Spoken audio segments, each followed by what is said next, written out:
Hello, thank you for joining us on Nationwide. I'm Ruth Aguwele. Countdown to Anambra governorship election. Guest on NTA's Good Morning Nigeria are optimistic that prioritizing the well-being of citizens, all stakeholders have committed to creating a conducive environment that upholds democratic values and guarantees safe participation for all. Let's hear from Lydia Sampson. Anambra elections face challenges including violence, vote buying and logistical delays, which the guest noted undermined the credibility of the process and threatened public safety. In response, electoral bodies and security agencies have continued to ramp up efforts to ensure a peaceful exercise this time. INEC has instituted what is called Interagency Consultative Committee on Election Security. This is the time for them to swing into action. Make sure that they do security mapping. All the hotspots, likely hotspots, they should take out the bad boys in those environments so that people can have interest to come out. If we're able to get a situation in which the coming days there will be some kind of town halling where people can sit down and say, this is what I want to do for education, this is what I want to do for infrastructure. Proactive actions and measures suggested by the guests include enhanced voter education, campaigns, deployment of trained security personnel, and improved coordination. INEC has been doing wonderfully well. Like I said before, in the last interactive section, they didn't show any partisanship, they didn't show any partiality. They treated all the political parties equally. That going forward, INEC will deliver. Always pray for peaceful, credible elections that reflect the wishes of the people of Anambra State.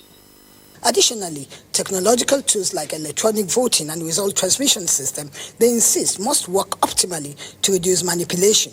They are optimistic that the arrest of talisman believed to be untouchable, as well as introduction of stringent security standards, will help in timely deployment of sensitive materials and detection of suspicious activities. In Abuja, Lydia Sampson, NTA News. Well, counting down to the November 8 Anambra State off-cycle governorship election, electorate are set, we hear, for the conduct of the exercise as they have their PVCs ready. Well, for some, while new registrants await INEC to announce dates for collection. Now, the residents are hopeful of a credible poll that will ensure their ballots count and reflect their choice. So let's join our correspondent live now, Onome Okadigbo, to speak to us on the preparedness of residents there in the state. Onome, please go ahead. Thank you. Here in Anambra, reports we are getting from the streets, the people of Anambra are set for the election. Most of them interviewed say they have their PVCs and they are ready. They know their polling units, they know their party symbols, so they are ready.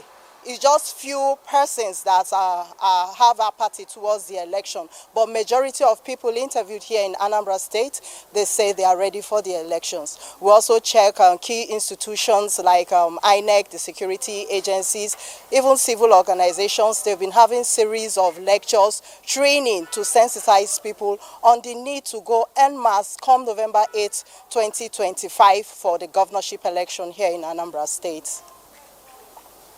Onome, did you interact with the people based on reports we've gathered? They're set, they're ready, some have collected their PVCs. What is the atmosphere like? Are they tensed or expectations are high, I want to believe? Well, the atmosphere, I would say the expectations are high. The atmosphere here is very calm. Our security agencies are on top of their own game, ensuring that there is peace. Even when they gather for rallies, they go out for town hall meetings. Well, the environment, I would say, is generally friendly and people are really expectant of the outcome of the election come November 8th. Fantastic, Onome. Thank you so much for your time. Thank you. All right, still talking politics, the chairman of the People's Democratic Party Governors Forum and Bauchi State Governor Bala Mohammed has declared that neither political defections nor any external force can stop the forthcoming national convention of the party, slated to hold in Ibadan Oyo State. Now, this was at the inauguration of the PDP National Convention Publicity and Communications Subcommittee held in Abuja. Timothy Yusuf will tell us more. This committee is inaugurated. This inauguration sets the tone for the committee members to commence the discharge of their responsibility.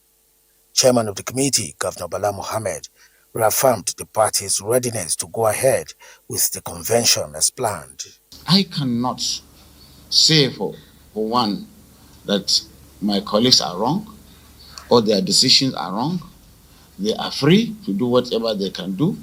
But certainly we have been talking, and even most of them that were going, they told me. But I cannot stop them.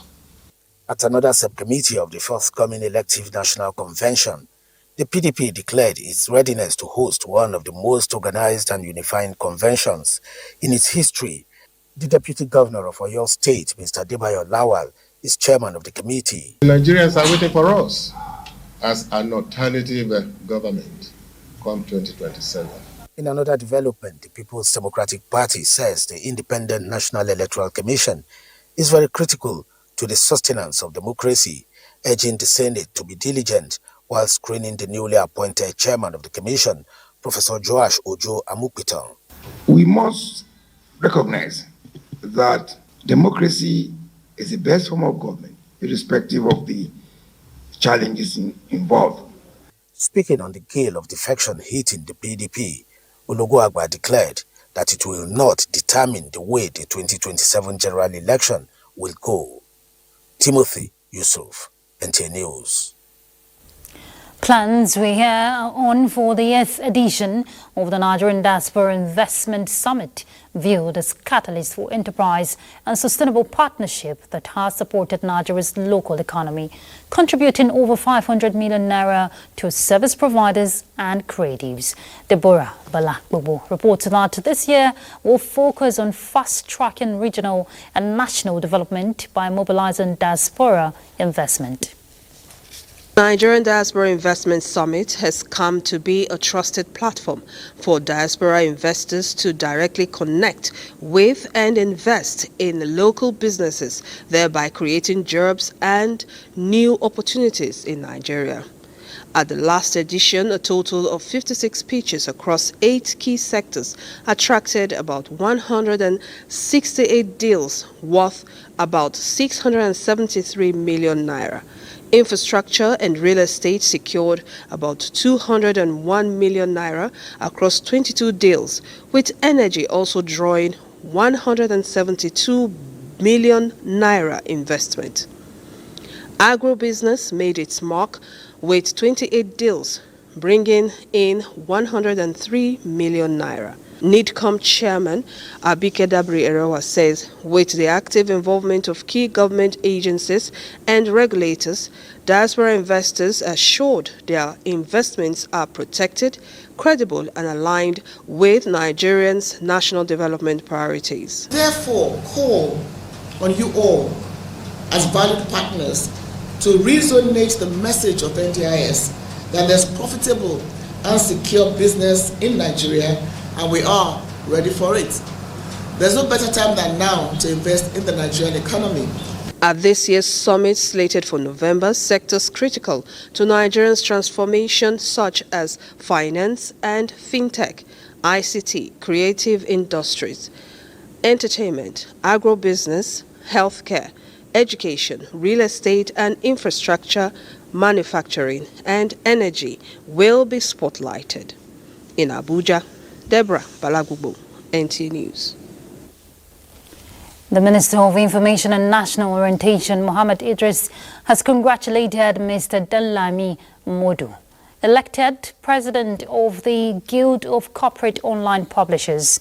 In a statement by his Special Advisor, Special Assistant on Media, the Minister described Mr. Modu, publisher of News Diary Online, as someone who is a thorough journalist who has proved his mettle in journalism. The Minister also praised the immediate past president of the Guild, Mrs. Maureen Chibo, publisher of Real News Online, identifying her efforts in providing vibrant leadership to a galaxy of more than 100 online publishers and bequeathing a legacy of honor, dignity, credibility, and remarkable growth of the Guild. Idris urged the newly elected Guild President and his executive committee to prioritize the unity of the Guild through a harmonious corporate relationship that will stand the test of time. He urged the Guild to remain vigilant in the face of what he described as the atrocious effect of fake news, misinformation and disinformation threatening the credibility of the journalism profession.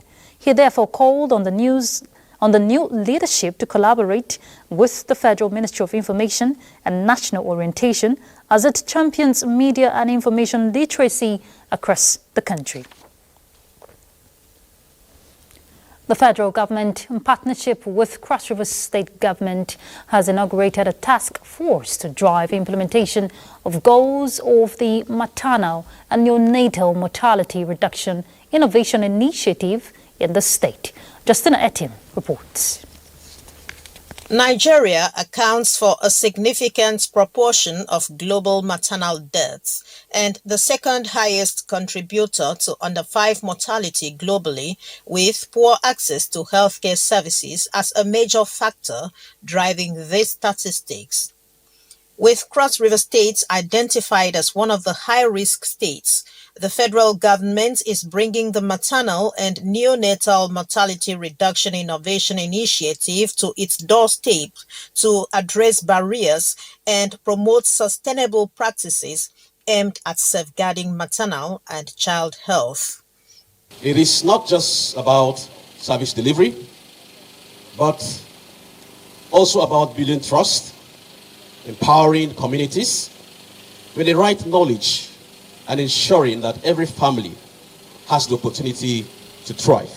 The basic essence of what we did is to make sure that healthcare is available, accessible. We want the community to be involved in whatever we are doing. We want them to own the program. This will help us to be able to deliver on the mandate. Information is power, so I will let my fellow pregnant women know what I've learned here today. Maternal and Neonatal Mortality Reduction Innovation Initiative is targeted at reducing maternal and infant deaths by 30% by the year 2030. In Calabar, Justina Etam, NTA News. Despite the availability of funds, unfavorable weather condition, and lack of access to right-of-way, which remain key challenges hindering the completion of work on major federal road projects in Akwa Ibom State.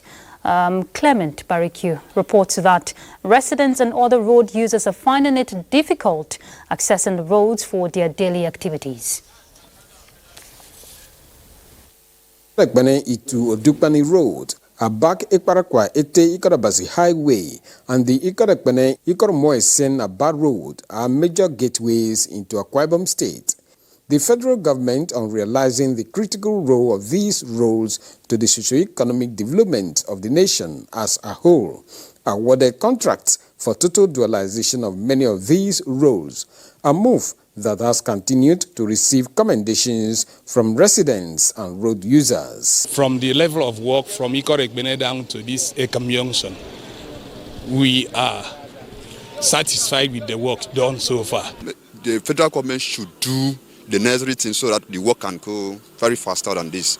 This road brings a lot of things, bring food, bring granite, bring a lot of cement, fuel. We get it all from Calabar. Work on the Ikorekpene Itu Odukpani Road, like some other federal road projects in Akwa Ibom State, has been slowed down over the years as a result of non-payment of compensation. We are finding it difficult to access most corridors, so we don't have the right of way to walk. Even when we have the money, we can't do anything. With the dry season soon to set in, hopes are high among residents that major challenges impeding on progress of work will be addressed and that contractors make use of the season to make these roads motorable. Clement Barikui, NTA News. So we're joining Clement now live. He has some answers more to give us regarding the state of work at that site. Clement. Thank you so much. First, let me say that we have not less than 5 contractors at various project sites in Akwa Ibom State. And then top among these projects is the East-West Road Main Realignment, the East-West Road Eket Bypass, the Lagos-Calabar Coastal Highway, and then we have outstanding portions of Itu-Odukpani Road. Work has gone far on some of these projects, while others are experiencing delays due to some challenges. As you are aware, states have been given the responsibility of providing right-of-way for any road project being executed in their domains by the federal government, and these include payment of compensation where applicable. Another challenge is the weather. It has been raining persistently here in the state, and this has affected work on the various projects. So hopefully, when the dry season set in, we expect to see the contractors return to site fully. Very much, Clement, for that update. And still on infrastructure, because when, there's no satisfaction, we get to see displeasure. And the Minister of Works, David Umahi, has expressed displeasure with the China Harbour Company handling the Mararaba Kefi Road over non-adherence to contract designs, threatening to terminate the entire project unless the contractors realign with the ministry guidelines. Let's hear from Kenneth Inanim. The Mararaba Kefi Road is a total of 43.65 kilometers long, and the initial contract sum for both carriageways, the Minister of Works says, was a total of 73 billion naira. He explains that the design was upgraded to ensure quality work is delivered. The minister, however, expressed his disappointment with the China Harbour Company, the contractor handling the project, over non-compliance with contract design and specifications. You cannot do, the pavement of a road and put binder without putting wearing. It's been flouted. And yet, we do certificate of payment to contractors. So we are the problem.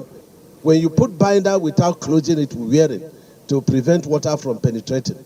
We have taken off the second carriageway from China Harbour.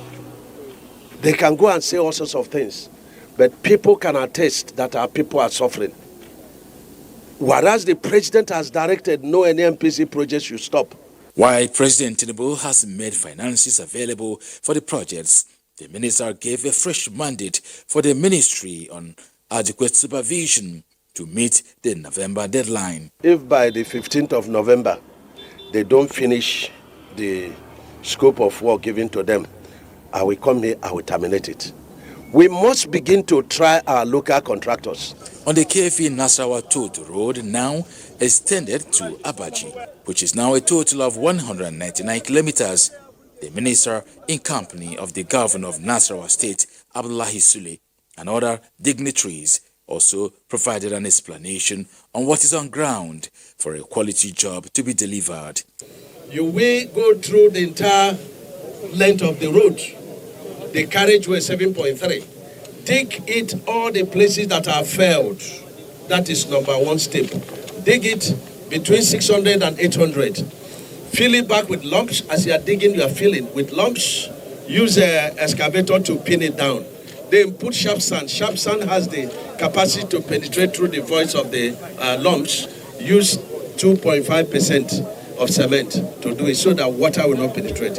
Allow traffic to go. This is special directive from the president. Therefore, you do not have any challenges with your payment. Please begin the work. The contractor was given Monday, the 13th of this month, to commence work. The minister urges stakeholders to monitor compliance and work pace and report back for onward action. Kenneth Nanim, NTA News. All right, so when roads are in good shape, there won't be any sort of mishaps. And talking about mishaps, now as a traveler, when you get to any transport, point, do allow the transport operators to take your manifest. I'm talking about your details in case of eventuality. We know what happens along the road sometimes, which is actually the responsibility of transport operators. So we join our correspondent now in Makurdi, Elias, to shed more light on the compliance of transporters and efforts by agencies to ensure enforcement of this. Because, Elias, you agree with me that it's very important given by what is happening. Yeah, thank you for joining us in Makurdi, the Benue State capital. Here we are at the Makurdi Benue Links Park, located along the Makurdi-Boko Road. And here is it's normally a busy transport park where travelers are coming in and going out of the town. And coming back, the question of the importance of the manifest. By the global standards, it is expected that all passengers boarding commercial vehicles should have their data accurately captured down in case of an eventuality. And this, here in Nigeria, it is domesticated by the National Road Traffic Act of 2004, which mandates all commercial vehicle boarders to ensure that their names, their details, and that of their next of kin are given down for documentation in case of a road mishap. And it is regrettable that some of these passengers are in the habit of giving fake or pseudo names, some for security reasons, some for the fact that they don't want their identities disclosed. And in such a situation, necessary authorities, who are in the rescue operation, find it very difficult to give necessary assistance. Even family members are not being able to contact it as a result of these people giving wrong information about themselves. And as a result, if you go to hospitals, they are congested with patients who have no identity. If you go to mortuaries, dead bodies have been piled there for even years without anybody coming for identity. So in such a situation, for a period like the Ember months, which we are in right now, vehicular and traffic movement has already increased.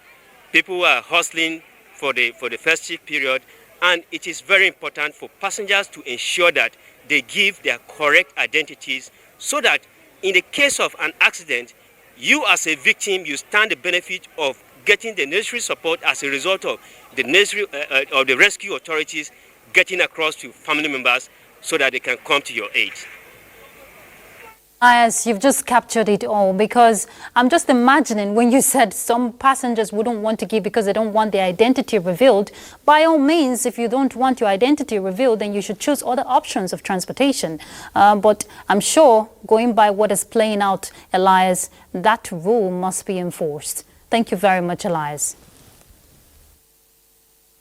Thank you very much. Right.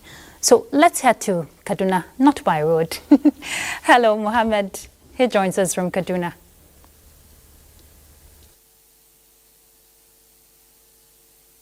The Kaduna State government has accepted to host the 2026 Public Relations Week in the state next year. The governor made the pledge when the national president of Nigerian Institute of Public Relations and his members paid him a courtesy-called visit at Government House, Kaduna. A report. At the Government House, Kaduna, a new chapter for public relations in Nigeria is about to unfold as the president of the Nigerian Institute of Public Relations led PR professionals to meet the state governor. Now the time has come, based on his achievements, for us to raise the institute to a new level. We request you to accept our offer to be the chief host of the 2026 Nigeria Public Relations Week. Soon as the members told the governor the reason of their visit, he accepted the honor to host the 2026 Nigerian Public Relations Week. What blown my mind is the theme of the week, of that Public Relations Week, because for me it's very important. Because when you're talking about truth security, from policy paper to public plates, the public relation imperatives, that you cannot have a better team than this very team. We have seen that, and we're benefiting from our approach towards investing heavily in agriculture. Kaduna is one of the most peaceful states in Nigeria today. The team said Nigeria will soon become home to the world's first university dedicated to public relations and leadership in Kaduna. The Nigerian Television Authority Kaduna Network Center have once again been honored as a leading broadcast organization for its professionalism and reach in educating, enlightening and entertaining the public. The commendation was presented at the fundraising dinner and awards of Friends Unite, a non-governmental organization committed to community service and social impact in Kaduna State. Haruna Muhammad reports. It was an evening of glamour, compassion, and celebration as Friends Unite gathered partners, philanthropists, and community leaders for its annual fundraising dinner and award ceremony.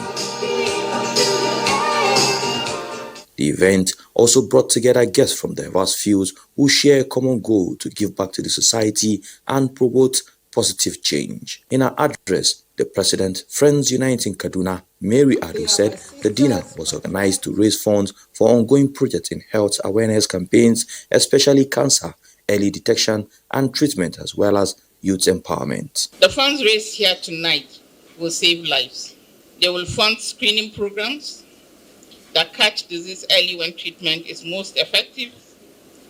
They will support access to treatment, to counseling, to rehabilitation, and to the compassion that families need during their darkest hours. I feel wonderful, but I honestly feel like we have tried as an organization to commit ourselves to cancer awareness. Awards were presented to outstanding personalities and partners, including NTA Kaduna Network Center for its selfless service and contribution to humanitarian development. Early detection will save so many lives.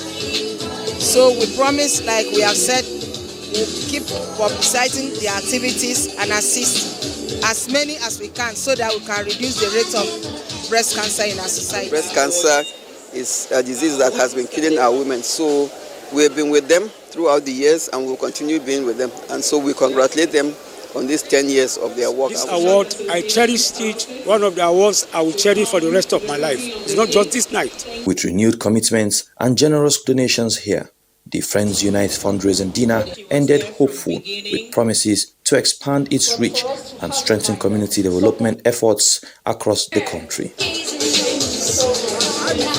Haruna Muhammad, NTA News. That's our contributions from this end. Nationwide continues in our Abuja studio with Ruth Aguele. But after this commercial break, don't go away.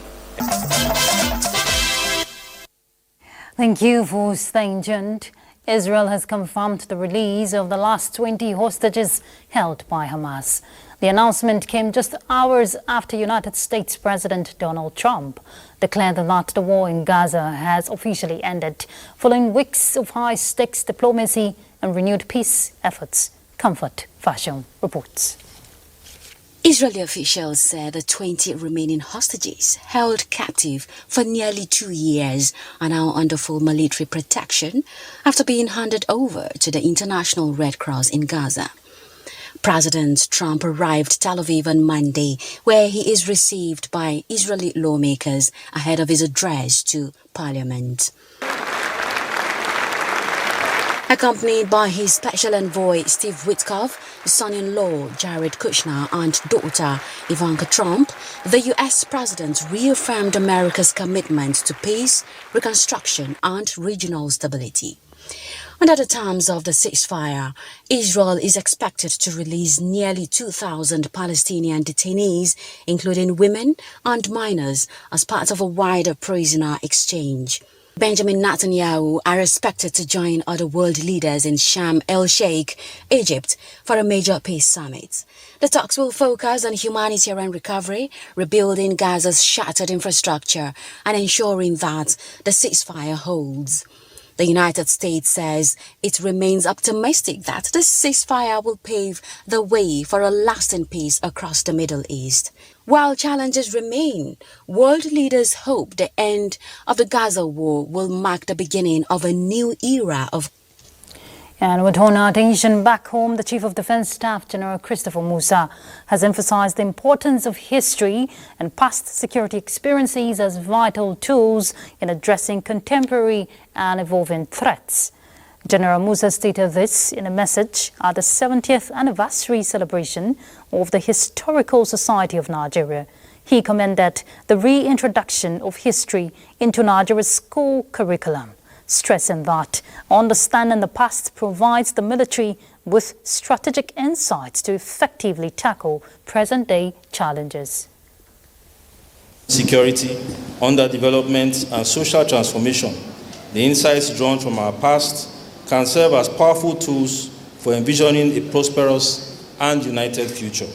For the armed forces of Nigeria, history remains a vital compass that shapes our doctrines, strategies, and sense of duty. I seek your indulgence to focus on the questions of security, peace, and development. Your deliberations must look at the historical perspectives and see what the future holds to resolve these myriads of challenges in Africa.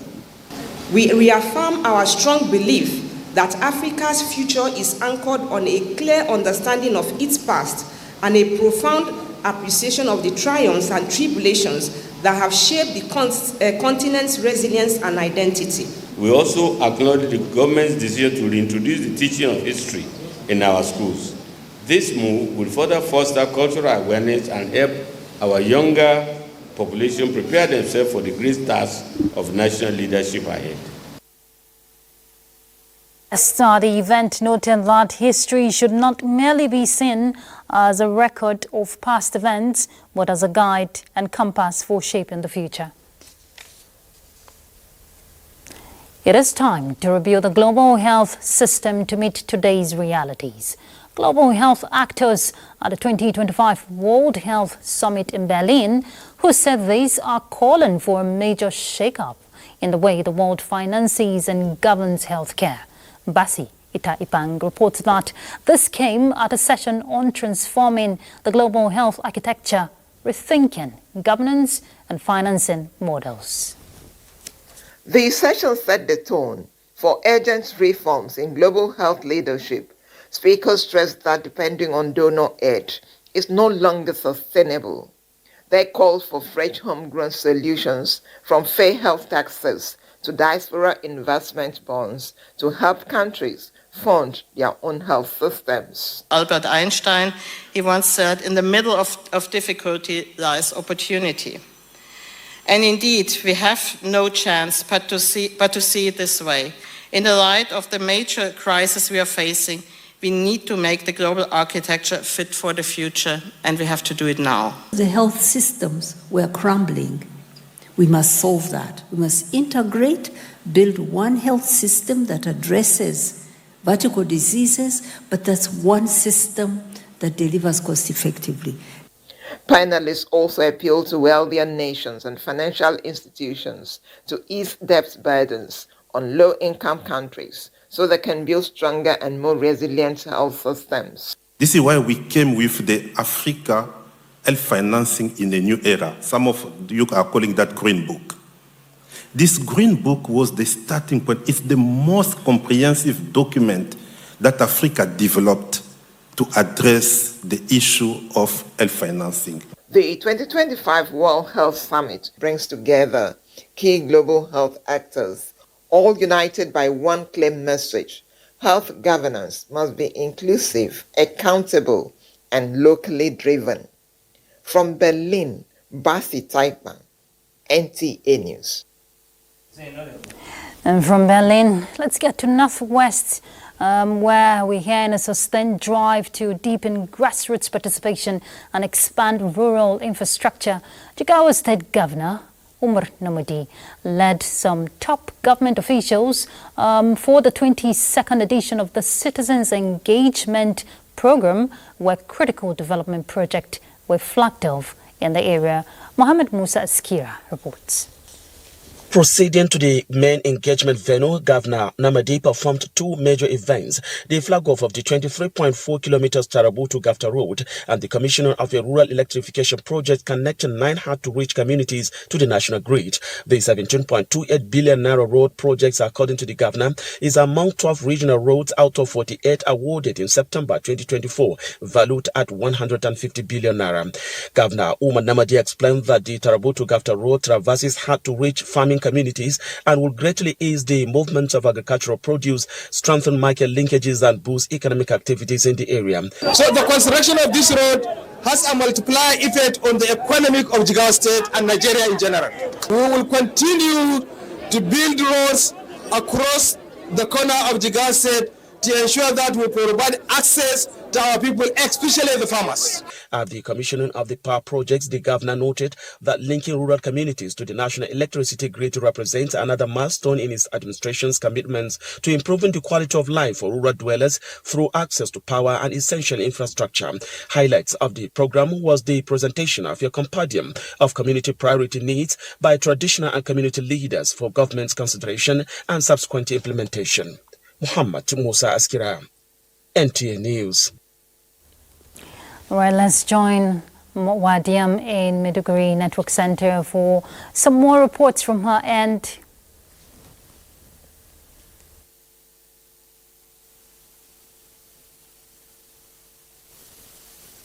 The generalists to continue to press home issues that will promote girl-child education in every ramification has again been brought to the front burner. This was the key message by stakeholders during a special program organized in commemoration of the 2025 International Day of the Girl Child held in Maiduguri, the Borno State capital. Abubakar Musa reports. An initiative of Borno State Government through the Ministry of Education in collaboration with Adolescent Girls Initiative for Learning and Empowerment, the special program with the theme, The Girl I Am, The Change I Lead, was basically set aside to provide girls the roadmap to unlock their educational potentials while leveraging the series of advantages provided by Borno State Government within the educational space. It was indeed not a speech-making event, but a day for promising young girls from Muhammadu Buhari Academy, an orphanage and less privileged institution, as well as students from other public schools to prove to the world what girls can do academically through various mind-blowing presentations and panel discussion.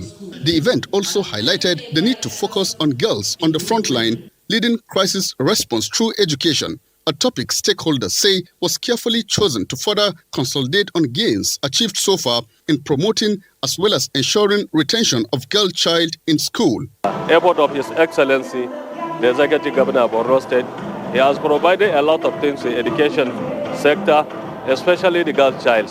When you educate the adolescent girl, you are empowering not only herself but the entire nation.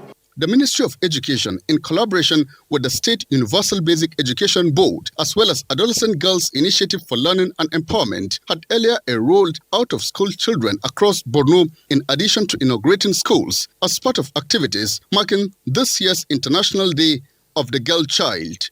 In Maiduguri, Abubakar Musa, NTA News. Health and Human Services has constituted a high-powered committee to investigate allegations of harassment against women wearing hijabs in some public hospitals. This followed a directive from Governor Babagana Umar Zulum, which was communicated through his spokesperson, Malan Douda Ilia, calling for immediate investigation into the matter. Umar Jimbarima reports. Inaugurating the committee, the Commissioner for Health and Human Services, Professor Baba Malam Gana, stated that the governor directed the ministry to inaugurate the committee to address the concerns raised by the Muslim Rights Concerns, MURIC, over alleged harassment of women wearing hijab in some public hospitals. The commissioner charged the committee to adhere to its terms of reference that comprise identifying specific hospitals facing the issue, departments and personnel involved in the alleged harassment. His Excellency said specifically individuals who have experienced such treatment should come forward and assist in the investigation with the credible information to ensure a fair and just outcome. Others are reviewing existing hospital policies, dress codes, and staff conduct regulations to determine if they directly or indirectly contravene the rights of patients or staff to wear religious attires, interacting with hospital officials, complainants, and witnesses to gather factual and balanced information. The committee has given 2 weeks to submit its report to enable government take necessary measures with a view to preventing future occurrence. In Maiduguri, Umar Jimbarima, NTA News. And those are the reports from Maiduguri. It is now time for our second break. Nationwide news will continue in our Benin studio after the break. Don't go away.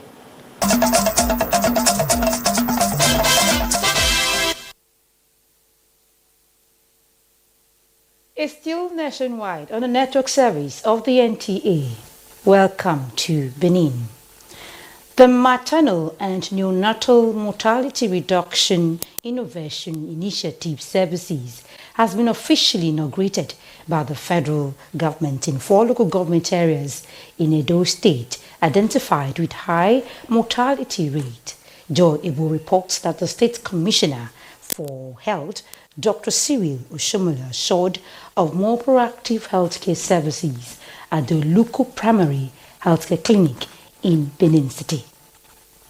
Using this as a guide, action to solve these issues, we'll be able to actually crash maternal mortality before 2027. Congratulations. With this inauguration and handover of the implication action plans, Edo State has now officially joined other states implementing the initiative to ensure that no pregnant woman or infant dies. The local government areas identified with high mortality rates include Ovia North-East, Esan South-East, Owan East, and Owan West. We must ensure that every health worker understands their role in this mission. We must continue to track, review, and respond swiftly to every maternal and newborn death until those numbers reach 0. Through this initiative, we aim to prevent malnutrition, promote breastfeeding, and strengthen maternal well-being. Stakeholders and partners of the initiative say the federal government is committed to bringing effective healthcare closer to the people, which is one of the aims of the initiative. Now we have designed an action plan. Hopefully, if the state works with it, the federal government is out to give them a helping hand to be able to achieve what is there. The essence of all these activities is to provide solutions so that women and children will not be dying anymore. It's not only about health service delivery, it's also about building trust, empowering communities, and ensuring that the right knowledge is available for every family. Free medical kits were handed over to the healthcare center to enhance their healthcare delivery. Some pregnant women commend the initiative. Task force on the initiative in the states was also inaugurated with the responsibility to save lives. In Benin, Joy Egbu, NTA News. Governor Sheriff Oboriwuri has expressed optimism that the long-standing problem of flooding in Asaba will soon be permanently resolved following steady progress on the ongoing multi-billion naira flood control project. The governor made this known during an inspection tour of the massive stormwater drainage system on Summit Road. Suzanne Su reports. 6-kilometer project traverses Summit Road through Mweli Street, St. Patrick's College West End Mixed Secondary School, Anwai Road, and Uche Medwa Ige, all linking the Amili Mocha stream in Oshimili South local government area. Governor Sheriff Oboroweri said the project, built with 2.4 by 2.4 meter concrete drains at critical sections, is designed to channel flood water from the ShopRite axis of Okpanam Road and the Interboa Ogagifu area directly into the Amili-Mocha River. Even with the little work they have done, this rainy season, there was no flood. Everything, all the water going on very well. So in the area they've done, throughout this rainy season, water was flowing through that area. So I believe that by the time they finish this storm drain, by the grace of God, then we know that issue of water, flooding, and other issues about flood in Asaba will be something of the past. The governor revealed that the contracting firm CCECC has assured the state government that the entire stormwater project will be completed ahead of scheduled time, with drainage works expected to be finished by the end of 2025 and asphalt overlay works set to begin early next year. With visible progress on site and full government funding in place, the Summit Road Amalimocha Stream Flood Control Project is widely expected to deliver lasting relief to the people of Asaba. In Asaba, Susan Esu, NTA News. And that's it from Benin. Nationwide continues with Ruth in Abuja. Many thanks, Udwak. And for us here, we'll do a sports update. Nigeria Super Eagles are set to conduct their final training section this evening at the Goswe Akpabio International Stadium in Uyo in preparations for their crucial 2026 FIFA World Cup qualifier against Benin Republic on Tuesday. The team had a light recovery session on Sunday evening. Currently, Benin leads Group C with 17 points from 9 matches, while Nigeria sits in third place with 14 points. Meanwhile, Nigerians have shared mixed reactions about their expectations. You can't continue doing the same thing and be expecting a different result. We've gotten it wrong from the onset. The way we even prepared, we were like somebody who had an exam to read to pass. Instead of reading to pass, he was busy praying.